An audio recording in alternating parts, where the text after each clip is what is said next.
Welcome students.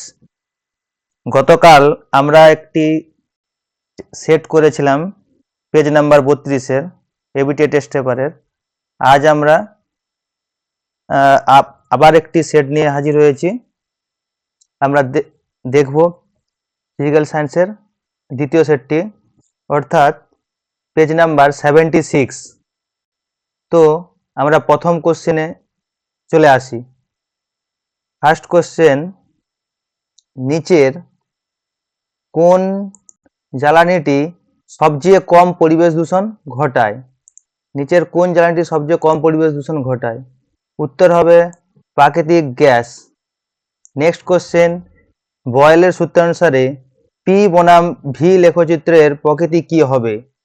আমরা last ভিডিওতে page number 32-এ এই কোশ্চেনটাই ছিল যে পিভি লেখচিত্রের বয়েলের সূত্রানুসারে লেখচিত্রের প্রকৃতি কি হবে। তো সেখানে আমরা দেখেছি যে বয়েলের সূত্রের অনুসারে পিভি লেখচিত্রের প্রকৃতি হবে সমপরাবৃত্ত। তো অপশন সি, সমপরাবৃত্ত। নেক্সট কোশ্চেন, একটি গ্যাসের বাষ্প ঘনত্ব 16 এসটিপিতে গ্যাসটির 22.4 লিটারের ভর কত হবে? Option A 32 gram, option B 16 gram, option C 48 gram, option D 24 gram. তাহলে কি আছে কোশ্চেনটা? একটি গ্যাসের বাষ্প ঘনত্ব 16 এসটিপিতে গ্যাসটির 22.4 লিটারের ভর কত হবে? আমরা জানি আণবিক ভর এম সমান কি হয়? 2d। ডি হচ্ছে বাষ্প ঘনত্ব। সুতরাং এখানে বাষ্প ঘনত্ব আমাকে বলে দিয়েছে 16, বাষ্প ঘনত্ব 16 বলে দিয়েছে, তাহলে আণবিক ভর কত হবে? 32। আর আমরা জানি এসটিপিতে 1 মোল গ্যাসের, যে কোনো গ্যাসের আয়তন, 1 মোল গ্যাসের আয়তন কত হয়? 22.4 লিটার। আবার এসটিপিতে 1 মোল গ্যাসের ভরকেই আমরা আণবিক ভর বলি। সুতরাং এই 22.4 লিটার গ্যাসের ভরই হবে এসটিপিতে কত হবে? এসটিপিতে 22.4 লিটার গ্যাসের ভরই হবে ওর আণবিক ভরের সমান, অর্থাৎ 32 গ্রাম। সুতরাং উত্তর হবে অপশন এ, 32 গ্রাম। নেক্সট কোশ্চেনে আমরা আসি। তাপ সঞ্চালনের কোন প্রক্রিয়াতে মাধ্যমের কণাগুলি স্থানচ্যুতি হয়? তো এটার উত্তর হবে পরিচলন। আমরা জানি পরিচলন প্রক্রিয়ায় কণাগুলি স্থানচ্যুতি হয় তাপ সঞ্চালনের সময়। আর পরিবহন পদ্ধতিতে কি হয়?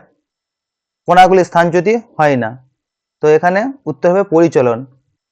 নেক্সট আসি, আলোর কোন ধর্মের জন্য দিনের বেলায় আকাশ নীল দেখায়?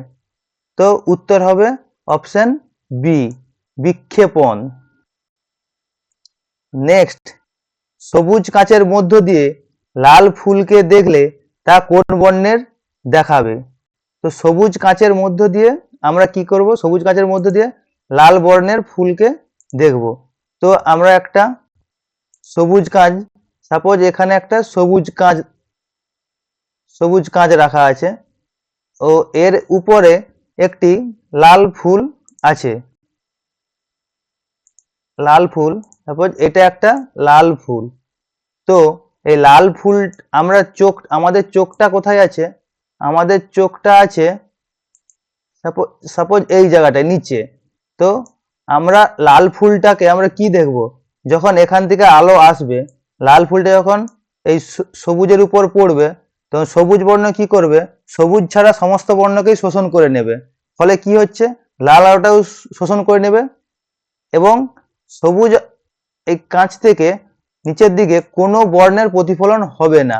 ফলে আমরা এখান থেকে চোখ এই পজিশন থেকে আমরা চোখ রাখলে লাল ফুলটাকে আমরা কি রঙের দেখবো? যেহেতু আমাদের চোখে কোনো প্রতিফলিত রশ্মি এসে পৌঁছাচ্ছে না সবুজ কাঁচের ভিতর দিয়ে, সুতরাং আমরা এটাকে কালো বর্ণের দেখব। সুতরাং উত্তর হবে অপশন ডি, কালো। নেক্সট, কোনো পরিবাহীর মধ্য দিয়ে তড়িৎ প্রবাহ মাত্রা দ্বিগুণ করা হলে নির্দিষ্ট সময়ে উৎপন্ন তাপ একই থাকবে, দ্বিগুণ হবে, 4 গুণ হবে, অর্ধেক হবে? কোনো পরিবাহীর মধ্য দিয়ে আমরা যদি তড়িৎ প্রবাহ দ্বিগুণ করে দিই, তাহলে উৎপন্ন তাপ, আমরা উৎপন্ন তাপের ফর্মুলা আমরা কি জানি? উৎপন্ন তাপের জুলের সূত্র অনুসারে H সমান I² RT। তো H ভ্যারাইচার্জ কি? I²। তখন আইটা যদি দ্বিগুণ হয়ে যায় তাহলে আইটা যদি টোয়াইস আই হয়ে যায় তার মানে কি হচ্ছে 2 স্কোয়ার, তার মানে উৎপন্ন তাপটা 2 স্কোয়ার অর্থাৎ 4 গুণ হয়ে যাবে। তো উত্তর হবে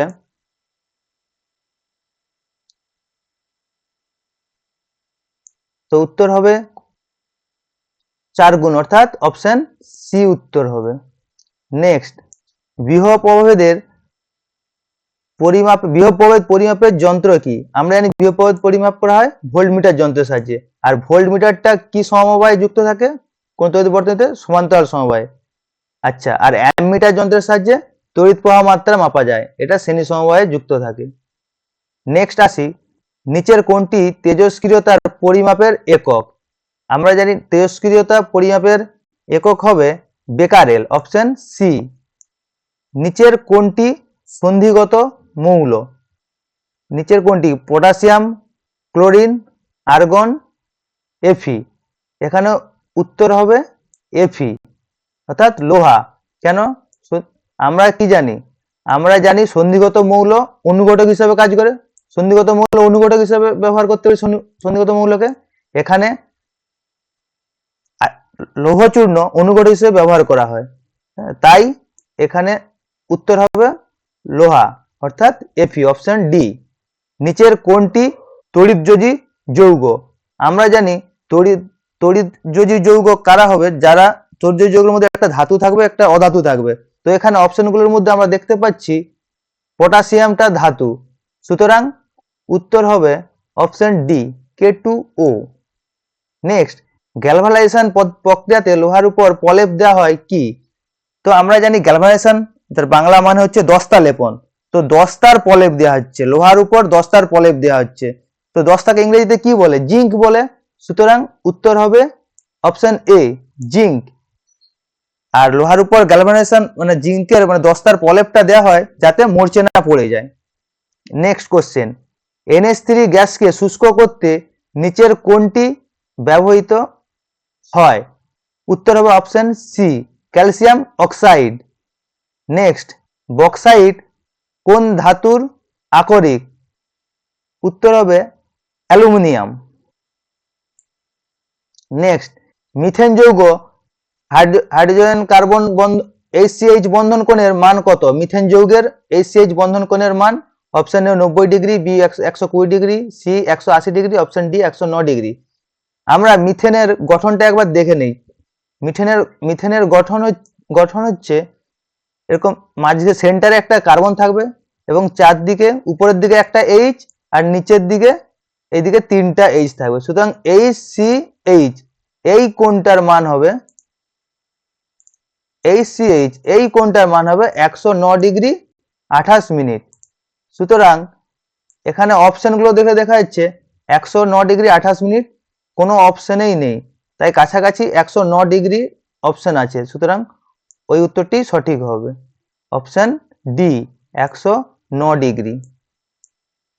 নেক্সট, আমরা এমসিকিউ কোশ্চেন আমরা শেষ করলাম। এরপর আমরা এসএ কিউ কোশ্চেন গুলো দেখি কি আছে।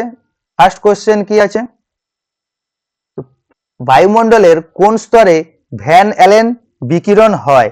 আমরা লাস্ট গতকালের ভিডিওতে, যেটা 32 নম্বর পেজের ভিডিও ছিল, সেখানেও এই কোশ্চেনটা কমন ছিল। তো ভ্যান অ্যালেন বিকিরণ বলয় দেখা যায় ম্যাগনেটোস্ফিয়ার স্তরে। নেক্সট, ওজোন মণ্ডলের ওজোন গ্যাসের ঘনত্ব কোন এককে মাপা হয়? উত্তর হবে ডবসন ইউনিট বা ডবসন এককে মাপা হয়। ড ব দন্তেস্ব দন্তেন্য, ডবসন। নেক্সট, সিজিএস পদ্ধতিতে গ্যাসের সার্বজনীন গ্যাস ধ্রুবকের মান কত? একক সহকারে লেখো। আমরা সিজিএস পদ্ধতিতে এটা এই সার্বজনীন গ্যাস ধ্রুবকের মান সিজিএস, এসআই এবং লিটার অ্যাটমসফিয়ার প্রত্যেকটা ইউনিটে এগুলো মুখস্থ রাখতে হবে। এই কোশ্চেনটা প্রচুর ইম্পর্টেন্ট এবং প্রত্যেক স্কুলেই প্রায় এইটা কমন এসেছে। তো আমরা সার্বজনীন গ্যাস ধ্রুবকের মানটা একবার চোখ বুলিয়ে নিই। সিজিএস পদ্ধতিতে কি হবে? সিজিএস পদ্ধতিতে হবে 8.314 into 10⁷ erg mole inverse K inverse. তো এটা আমরা মুখস্থ রাখবো, 8.314 into 10⁷ erg mole inverse K inverse আর পদ্ধতি সার্বজনীন গ্যাস ধ্রুবকের মান সিজিএস পদ্ধতিতে। নেক্সট কোশ্চেন আসি, এসআই পদ্ধতিতে গ্যাসের প্রমাণ চাপের মান কত? এইটাও আমাদেরকে মনে রাখতে হবে। এসআই পদ্ধতিতে গ্যাসের প্রমাণ চাপের মান হলো 1.013 into 10 newton per metre square. আর নিউটন পার মিটার স্কোয়ারকে অনেক সময় পাস্কালও লেখা হয়। একই 1.013 into 10⁵ newton per metre square. Next কোশ্চেনে আমরা আসি,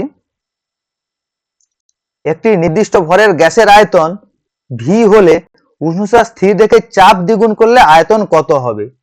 কোশ্চেনটা আরেকবার পড়ি। একটি নির্দিষ্ট ভরের গ্যাসের আয়তন ভি হলে উষ্ণতা স্থির রেখে চাপ দ্বিগুণ করলে আয়তন কত হবে? সুতরাং এখানে আমাকে দেখতে হচ্ছে যে কি দেখবো আমরা, যে প্রশ্নটা আছে উষ্ণতা স্থির। সুতরাং উষ্ণতা স্থির মানে আমরা জানি কোন বয়েল চার্লসের মধ্যে কোন সূত্রটায় উষ্ণতা স্থির থাকে? বয়েলের সূত্রে। সুতরাং বয়েলের সূত্র অনুযায়ী কি বলেছে সেখানে, বয়েলের সূত্র ভি ভ্যারাইচার্জ 1/p। তাহলে ভি ভ্যারাইচার্জ 1/p, ভি পি এর সমানুপাতিক, ব্যস্তানুপাতিক, ভি পি এর ব্যস্তানুপাতিক। এবার কোশ্চেনে আছে পি অর্থাৎ ব্যস্তানুপাতিক মানে কি, পি বাড়লে ভি কমবে, মানে পি যদি দ্বিগুণ হয়ে যায় তাহলে ভি তাহলে কত হবে? অর্ধেক হয়ে যাবে। আর পি যদি হাফ হয়ে যায় ভি তাহলে দ্বিগুণ হয়ে যাবে। সুতরাং কোশ্চেনটা কি আছে, চাপ দ্বিগুণ করা হলো। কোশ্চেনটা একবার দেখে নিই। কোশ্চেনটা আছে যে চাপ দ্বিগুণ করা হলো, চাপ দ্বিগুণ করলে তাহলে কি হবে, ভি ভ্যারাইচার্জ 1/p অর্থাৎ 1/2 মানে 1/2 হবে, অর্থাৎ আয়তন হয়ে যাবে হাফ, 1/2। নেক্সট, যদি গামা আর ও গামা ওয়াই এর যথাক্রমে তরলের প্রকৃত প্রসারণ এবং আপাত প্রসারণ গুণাঙ্ক হয়, এদের মধ্যে কোনটি মান বেশি হবে? তাহলে প্রকৃত প্রসারণকে যদি গামা আর এবং আপাত প্রসারণকে গামা এ প্রকাশ করা হয়, আমরা এদের সম্পর্ক কি? প্রকৃত প্রসারণ গুণাঙ্ক আর আপাত প্রসারণ গুণাঙ্কের সম্পর্ক, প্রকৃত প্রসারণ গুণাঙ্ক সমান আপাত প্রসারণ গুণাঙ্ক যুক্ত পাত্রের প্রসারণ গুণাঙ্ক। তাহলে আমরা রিলেশনটা একবার দেখে নিই। গামা আর সমান গামা এ যুক্ত গামা জি। এই গামা জি হচ্ছে পাত্রের প্রসারণ।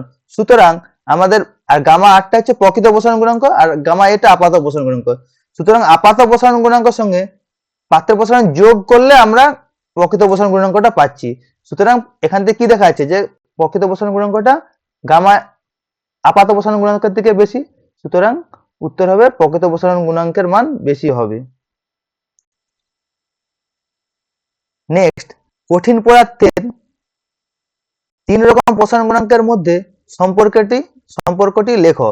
আমরা কি জানি, আলফা সমান, আচ্ছা কঠিন পদার্থের কত রকম প্রসারণ হয়? 3 রকম। একটা কি, দৈর্ঘ্য প্রসারণ গুণাঙ্ক যেটাকে আমরা আলফা দিয়ে প্রকাশ করি, ক্ষেত্র প্রসারণ গুণাঙ্ক যেটাকে আমরা বিটা দিয়ে প্রকাশ করি, এবং আয়তন প্রসারণ গুণাঙ্ক যেটাকে আমরা গামা দিয়ে প্রকাশ করি। এদের মধ্যে সম্পর্কটা কি আছে? আলফা সমান β/2 সমান γ/3। তো উত্তর হবে আলফা সমান β/2 সমান γ/3। নেক্সট, একটি অবতল দর্পণের বক্রতার ব্যাসার্ধ 20 সেন্টিমিটার হলে ফোকাস দৈর্ঘ্য কত হবে? সুতরাং আমরা তো এখানে একটাই ফর্মুলা জানি, আর সমান টুয়াইস এফ। এখানে আর এর মান বলেছে 20। তাহলে অঙ্কটা একবার দেখি। আর সমান টুয়াইস এফ, আর আর এর মান এই 20, অতএব আর সমান টুয়াইস এফ যদি হয়, এফ সমান কত? r/2, অতএব 20/2 10 সেন্টিমিটার, অতএব ফোকাস দৈর্ঘ্য হবে 10 সেন্টিমিটার। নেক্সট কোশ্চেন আসি, মায়োপিয়া জনিত ত্রুটি দূর করতে চশমায় কি ধরনের লেন্স ব্যবহার করা হয়? আমরা জানি কি মায়োপিয়া মানে কি, মায়োপিয়া মানে হচ্ছে কাছের জিনিসটা আমরা স্পষ্ট দেখতে পাবো। সুতরাং মায়োপিয়া জনিত ত্রুটিতে আমরা কি দেখতে পাই, যে চোখের রেটিনার সামনেই ফোকাস বিন্দুটা তৈরি হয়ে যায়, অর্থাৎ এই জায়গাটায় তৈরি হয়ে যায়। ফোকাস বিন্দুটা রেটিনার সামনে, অর্থাৎ এই জায়গাটায় তৈরি হয়ে যাচ্ছে। রেটিনা তো এখানটায়, তো রেটিনায় না পড়ে ও কি হচ্ছে, সামনে হচ্ছে। সুতরাং আমাকে এই রশ্মিটাকে পিছন দিকে আরো অপসারী করতে হবে। আর অপসারণ কোন লেন্স করে? অবতল লেন্স করে। সুতরাং আমাকে অবতল লেন্সের চশমা আমাকে পড়তে হবে। এটা খুব ইম্পর্টেন্ট প্রশ্ন। হাইপারমেট্রোপিয়া আর মায়োপিয়া এই দুটো প্রায় প্রত্যেক স্কুলেই কমন আছে। সুতরাং মায়োপিয়া জনিত ত্রুটি দূর করতে চশমায় কি ধরনের লেন্স ব্যবহার করতে হবে আমাকে? এটা হচ্ছে অবতল লেন্স ব্যবহার করতে হবে। নেক্সট আসি, তড়িৎচালক বলের মাত্রীয় সংকেত কি? আচ্ছা, তড়িৎচালক বলকে আমরা কি ই বড় হাতের ক্যাপিটাল লেটারের ই দিয়ে প্রকাশ করি। আবার তড়িৎচালক বল এবং বিভব প্রভেদের এককটা একই। সুতরাং আমরা যদি বিভব প্রভেদের মাত্রাটা বের করতে পারি, সুতরাং তখন আমরা বলতে পারবো ওটাই তড়িৎচালক বলের মাত্রা। আমরা বিভব প্রভেদের মাত্রা বের করে একটা ফর্মুলা, কোন ফর্মুলা থেকে বের করব না, আমরা জানি কি ডব্লিউ সমান কিউ ভি বা ভি কিউ। তো এখানে ভিটা হচ্ছে বিভব প্রভেদ, তাহলে ভি সমান কি ডব্লিউ বাই কিউ। ডব্লিউ সমান কি কার্য বাই কিউ মানে আধান। বিভব প্রভেদ সমান কৃতকার্য বাই আধান। কৃতকার্য সমান কি বল গুণিত সরণ। বলের মাত্রা কি ml T to the power -2, এটা মুখস্থ রাখতে হবে। বলের মাত্রা ml T to the power -2, তাকে সরণ দিয়ে গুণ করলে কত হবে? ml T to the power -2 into l, সুতরাং হয়ে যাবে ml T to the power ml square T to the power -2। সুতরাং কার্যের মাত্রা হবে ml square T to the power -2 by আধানের মাত্রা i ইনটু টি। উপরে উঠে গেলে কি হবে? ml square T to the power -2 আর নিচেরটা -1 একসাথে হয়ে যাবে -3 into i to the power -1। সুতরাং এটাই হয়ে যাবে তড়িৎচালক বলের মাত্রা, ml square T to the power -3 into i to the power -1। Next কি কোশ্চেন আছে? নেক্সট আছে যে সিএফএল এর পুরো নাম কি? সিএফএল এর পুরো নাম হচ্ছে কম্প্যাক্ট ফ্লুরোসেন্স ল্যাম্প। বানানটা একবার চেক করে নেবে, কম্প্যাক্ট ফ্লুরোসেন্ট ল্যাম্প, এটা হচ্ছে সিএফএল ল্যাম্প। সিএফএল ল্যাম্পের পুরো নাম।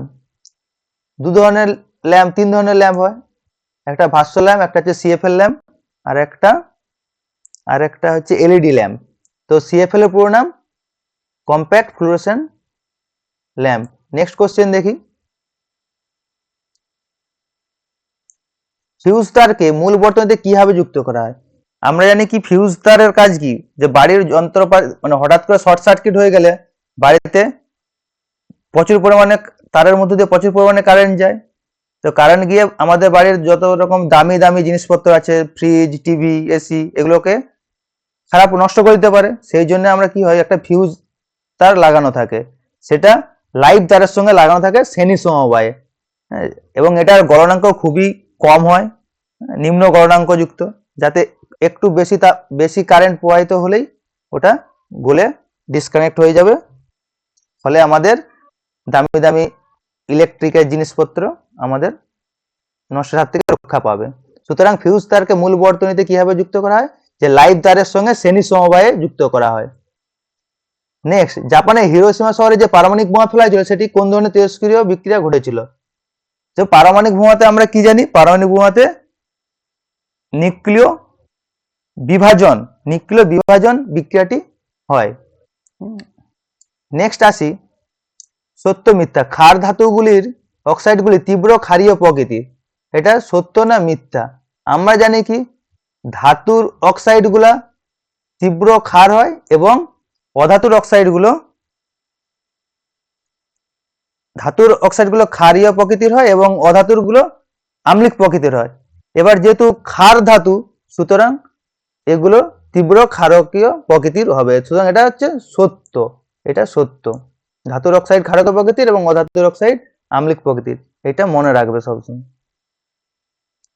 ধাতুর অক্সাইড সবসময় ক্ষারকীয় প্রকৃতির, আর অধাতুর অক্সাইডটা কি হবে? আম্লিক প্রকৃতির। এখানে প্রশ্নে আছে ধাতুর অক্সাইড, অতএব এটা ক্ষারীয় প্রকৃতির এবং বিবৃতিটা সত্য। নেক্সট, পর্যায় সারণীর কোন শ্রেণীতে 3 প্রকারের ভৌত অবস্থার মৌল পাওয়া যায়? তো এটা বলো কোন শ্রেণীতে 3 প্রকারের, কোন শ্রেণীতে? তো উত্তর হবে 17 নম্বর শ্রেণী। 17 নম্বর শ্রেণীতে কি আছে? Chlorine, bromine, iodine. Chlorine, bromine, iodine.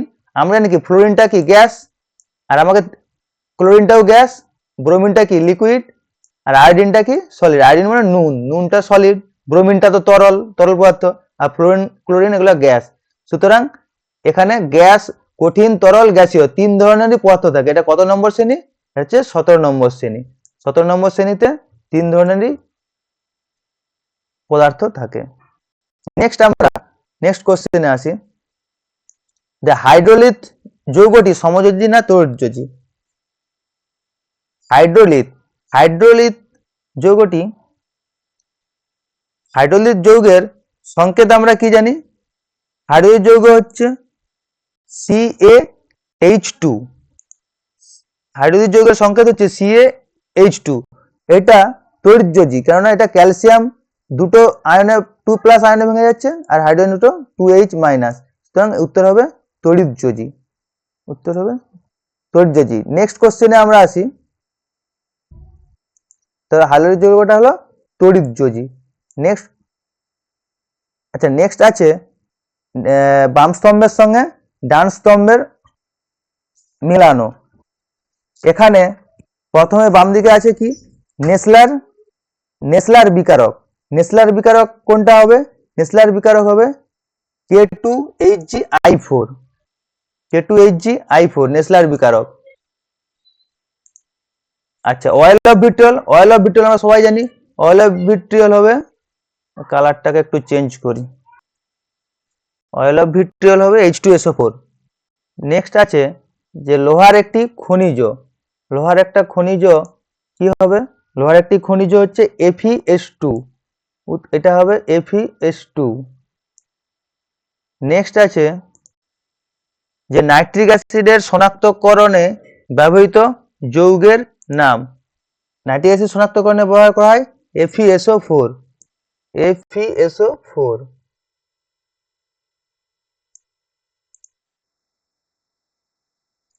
আচ্ছা, নেসলার বিকারকটা এটা K2HgI4, এটা মনে রাখবে। নেক্সট আছে 1 ফ্যারাডে সমান কত কুলম্ব? 1 ফ্যারাডে সমান কত কুলম্ব? এটা মুখস্থ রাখতে হবে। 1 ফ্যারাডে সমান 96,500 কুলম্ব। 1 ফ্যারাডে সমান কত? না 96,500 কুলম্ব। 1 ফ্যারাডে সমান 96,500। তো নেক্সট কোশ্চেন কি আছে আমরা দেখবো এবার। নেক্সট কোশ্চেন আছে যে দাঁতের চিকিৎসায় কোন ধরনের ধাতু সংকর ব্যবহার করা হয়? দাঁতের চিকিৎসায় কোন ধরনের ধাতু সংকর ব্যবহার করা হয়? আমরা জানি কি দাঁতের চিকিৎসায় সিলভার অ্যামালগাম ধাতু সংকর ব্যবহার করা হয়। তো সিলভার অ্যামালগামকে আমরা সংকেত সাহায্যে লিখলে কেমন করে লিখব? সিলভার অ্যামালগাম বা রূপোর পারদ। সিলভার অ্যামালগাম হচ্ছে AgHg। নেক্সট কোশ্চেন দেখি। নেক্সট কোশ্চেন হচ্ছে অ্যালকাইন শ্রেণীর যৌগের সাধারণ সংকেত কি হয়? অ্যালকাইন যৌগ আমরা যদি করি যে অ্যালকাইন মানে এটা ডবল বন্ড থাকবে। অ্যালকাইন হচ্ছে ডবল বন্ড থাকবে। সুতরাং অ্যালকাইন হচ্ছে ট্রিপল বন্ড থাকবে। C দুটো কার্বনের মধ্যে ট্রিপল বন্ড থাকবে, তিনটে বন্ড থাকবে অ্যালকাইন। যেহেতু আইন আছে অতএব ট্রিপল বন্ড। সুতরাং কার্বনের একদিকে 3টে বন্ড হয়ে গেল, তো অন্যদিকে কটা হবে? একটা বন্ড। সুতরাং একটা H, এই কার্বনের সাথে একটা H, এই কার্বনের সাথে একটা H। তাহলে এর এটা কেমন হচ্ছে সংকেতটা? C2H2, অর্থাৎ CnH2n-2। এটা হচ্ছে অ্যালকাইনের সংকেত। নেক্সট কোশ্চেন দেখি, একটি সর্বাপেক্ষা ক্ষুদ্র অ্যালকাইনের নাম। তাহলে সর্বাপেক্ষা ক্ষুদ্র কি হচ্ছে? C2H2। এটা হচ্ছে অ্যাসিটিলিন। C2H2 বা অ্যাসিটিলিন। এটা সর্বাপেক্ষা ক্ষুদ্র অ্যালকাইনের নাম হলো C2H2 বা অ্যাসিটিলিন। নেক্সট কোশ্চেন দেখি, অ্যালকাইন শ্রেণীর যৌগের, না এটা তো হয়ে গেল। নেক্সট হচ্ছে CH3CO CH2CH3 যৌগটির IUPAC নাম কি? তো CH3CO CH2CH3, এটা এখানে কটা কার্বন আছে? আমরা একটা কার্বন, দুটা কার্বন, তিনটা কার্বন, চারটা কার্বন। সুতরাং মিথ ইথ প্রোপ বিউ চারটা আছে মানে এখানে বিউট হবে, তো বিউট আন কিটোন গ্রুপ, এখানে বিউট আন এবং 2 নম্বরেতেও কিটোন গ্রুপ আছে, সুতরাং বিউটান 2 ওন, বিউটান 2 ওন, এই সংখ্যা আর এই কথার মাঝখানে একটা হাইফেন দিতে হবে, বিউটান 2 ওন। নেক্সট কোশ্চেন কি আছে, নেক্সট কোশ্চেন আছে, নেক্সট কোশ্চেন রেকটিফাইড স্পিরিট কি? এটা খুব ইম্পর্টেন্ট প্রশ্ন, এটা কমন প্রশ্ন, প্রায় প্রত্যেক এতেই আসে। রেকটিফাইড স্পিরিট কি আছে না, রেকটিফাইড স্পিরিট হলো 95.6% ইথাইল অ্যালকোহল, ইথাইল অ্যালকোহলকে বা ইথানলও বলা হয়, 95.6% ইথাইল অ্যালকোহল বা ইথানল এবং 4.4% জলের সংমিশ্রণকে আমরা কি বলি, রেকটিফাইড স্পিরিট বলি। সুতরাং আমাদের এখানে এসএ কিউ কোশ্চেনগুলো এখানে শেষ হলো। এরপরে আমরা দেখব যে অঙ্কগুলো, এই সেটটা থেকে অঙ্কগুলো আমরা এবার সমাধান দেখব। আমরা ফার্স্ট অঙ্ক আছে 3.2 কি অঙ্কটা আছে একবার দেখে নিই। 27 ডিগ্রি সেন্টিগ্রেড উষ্ণতায়, 27 ডিগ্রি সেন্টিগ্রেড উষ্ণতায় 76 সেমি পারস্তম্ভের চাপে একটি কাঁচের টুকরো সহ কোনো গ্যাসের আয়তন 100 সিসি। তাহলে 27 ডিগ্রি সেন্টিগ্রেড উষ্ণতায় ও 76 সেমি পারস্তম্ভের চাপে একটি কাঁচের টুকরো সহ কোনো গ্যাসের আয়তন 100 সিসি, উষ্ণতা স্থির রেখে চাপ কত হলো 95 সেমি এইচজি তে নিয়ে যাওয়া হলো, মানে চাপটা আরো বাড়ানো হলো, 95 সেমি এইচজি, 95 সেমি পারস্তম্ভের চাপে নিয়ে যাওয়া হলো। নিয়ে যাওয়া হলে মিশ্রণের মোট আয়তন হলো 82 সিসি, চাপ বাড়তে আয়তনটা অটোমেটিক কমে গেল, যে 82 সিসি আয়তন হয়ে গেল। তাহলে কাঁচের টুকরোর আয়তন কত, আমাকে কাঁচের টুকরোর আয়তন জিজ্ঞাসা করছি। তাহলে এখানে আমার দেখা যাচ্ছে এখান থেকে যে এখানে কি আছে, যে উষ্ণতা স্থির আছে, উষ্ণতা স্থির, সুতরাং উষ্ণতা স্থির মানেই আমরা কি জানবো, বয়েলের সূত্র। উষ্ণতা যখন স্থির থাকবে আমরা চোখ কান বন্ধ করে বয়েলের সূত্রের রাশিমালাটা ভাববো।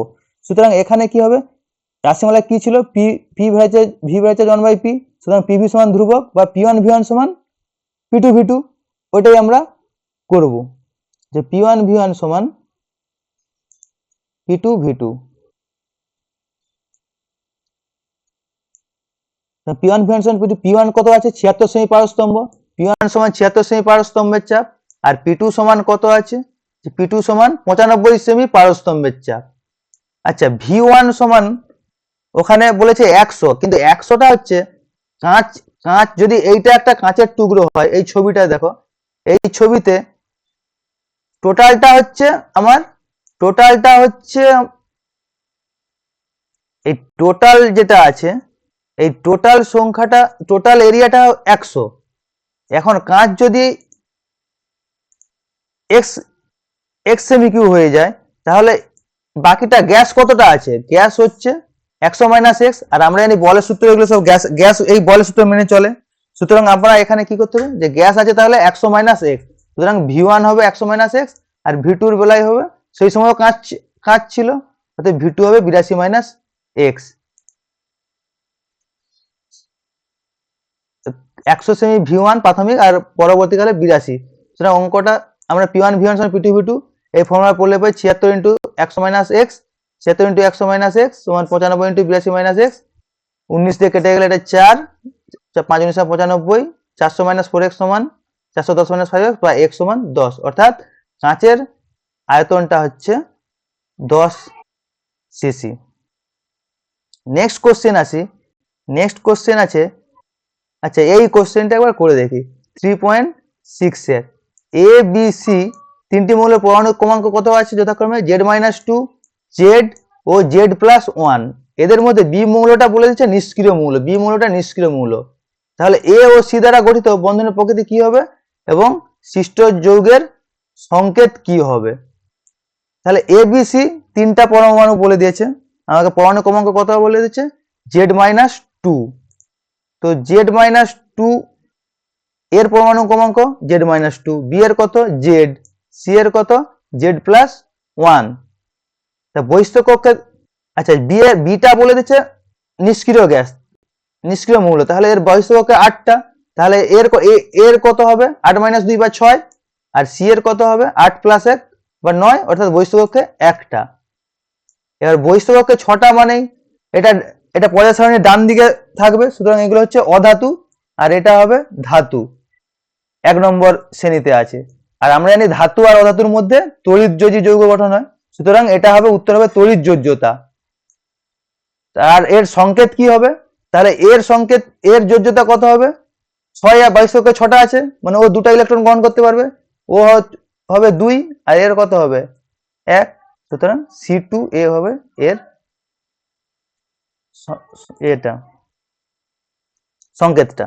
নেক্সট আমরা আসি, নেক্সট কোশ্চেন কত আছে, নেক্সট কোশ্চেন আছে এটাই 4.2 তে 57 সেমি পারস্তম্ভের চাপে 27 ডিগ্রি সেন্টিগ্রেড উষ্ণতায় 2.2 গ্রাম কার্বন ডাইঅক্সাইড গ্যাসের আয়তন কত হবে। 57 সেমি পারস্তম্ভের চাপে 27 ডিগ্রি সেন্টিগ্রেড উষ্ণতার 2.2 গ্রাম কার্বন ডাইঅক্সাইড গ্যাসের আয়তন কত হবে। তো এখানে পি বলে দিয়েছে 57 সেমি পারস্তম্ভের চাপ, টি বলে দিয়েছে, আর একটা স্মল এম বলে দিয়েছে, সুতরাং আমাকে ভি বের করতে হবে, পি ভি টি, আর আমাকে এম বলে দিয়েছে। সুতরাং আমাকে ওই গ্যাসের যেটা অবস্থা সমীকরণ পিভি সমান এনআরটি, ওই ফর্মুলাটা দিয়ে আমরা এটা করব। কিভাবে করব না, পি সমান ওখানে বলছে 57 সেমি পারস্তম্ভের চাপ, তো এখানে আমি যদি অ্যাটমসফিয়ার চাপ করি যে 76 সেমি পারস্তম্ভ মানে 1 অ্যাটমসফিয়ার, তাহলে 57 সেমি পারস্তম্ভ মানে কত অ্যাটমসফিয়ার হবে 57/76। কেন এটা অ্যাটমসফিয়ারে আনলাম, যাতে আর এর মানটাও তখন আমরা লিটার অ্যাটমসফিয়ার এককে আমরা বসাবো, সেই জন্য এটাকে আমরা অ্যাটমসফিয়ারে নিয়ে আসলাম, যে 57 সেমি পারস্তম্ভের চাপ মানে আমরা জানি কত 76 সেমি পারস্তম্ভের চাপ মানে 1 অ্যাটমসফিয়ার চাপ, সুতরাং 76 সেমি পারস্তম্ভের চাপ হবে, সুতরাং 57 সেমি পারস্তম্ভের চাপ হবে 57/76। আর T1 টি কত বলেছে, টি বলেছে 27 ডিগ্রি, অতএব কেলভিন স্কেলে কত হবে 273/27 সমান 300 কেলভিন।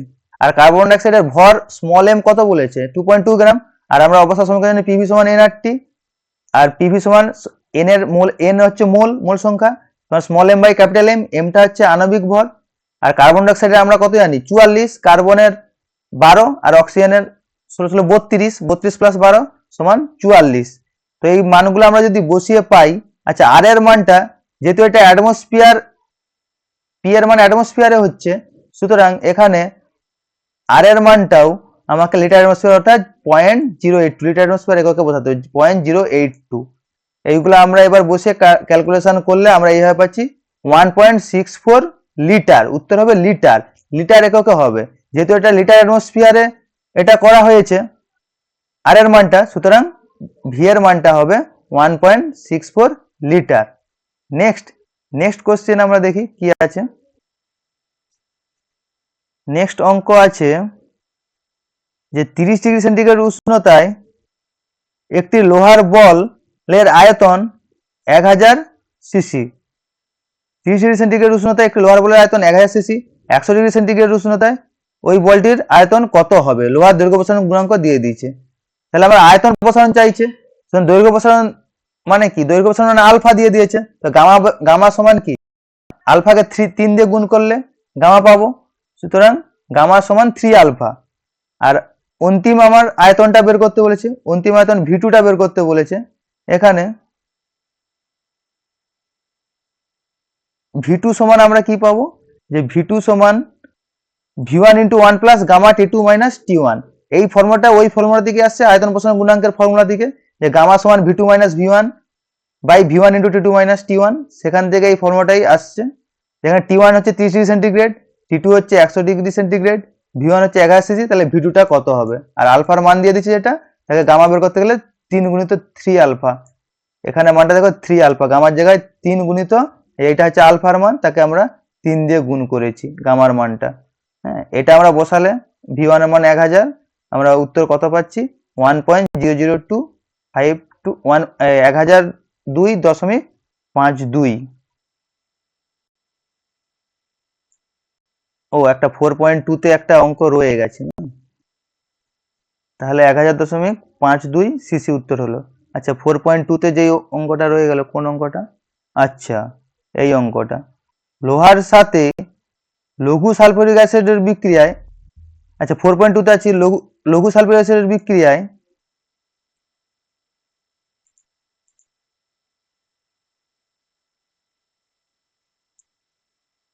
আমরা দেখে নেই কি আছে 4.2টা।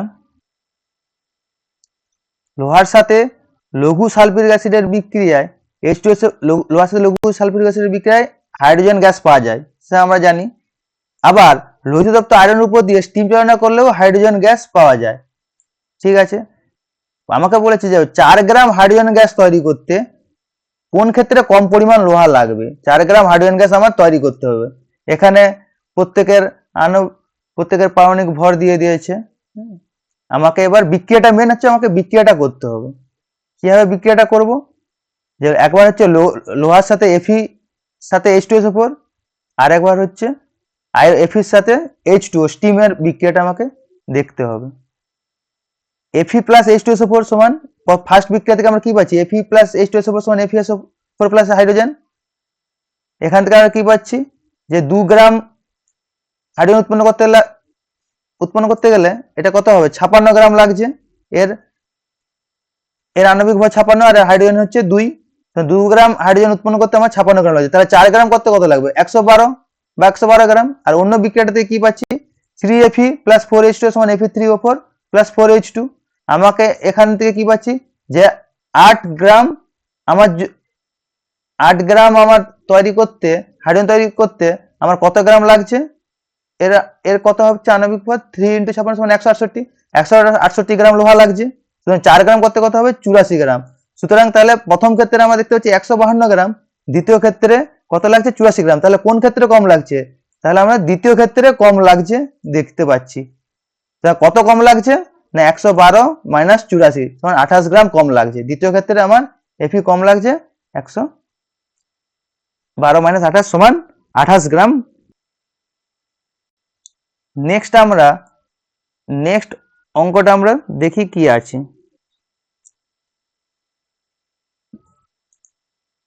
নেক্সট অঙ্ক আছে যে একটা কারেন্টের অঙ্ক আছে তড়িৎ চ্যাপ্টার থেকে, যে একটি তারের মধ্য দিয়ে 0.5 অ্যাম্পিয়ার তড়িৎ 15 মিনিট ধরে পাঠানো হলে কি হচ্ছে, 525 ক্যালোরি তাপ উৎপন্ন হচ্ছে।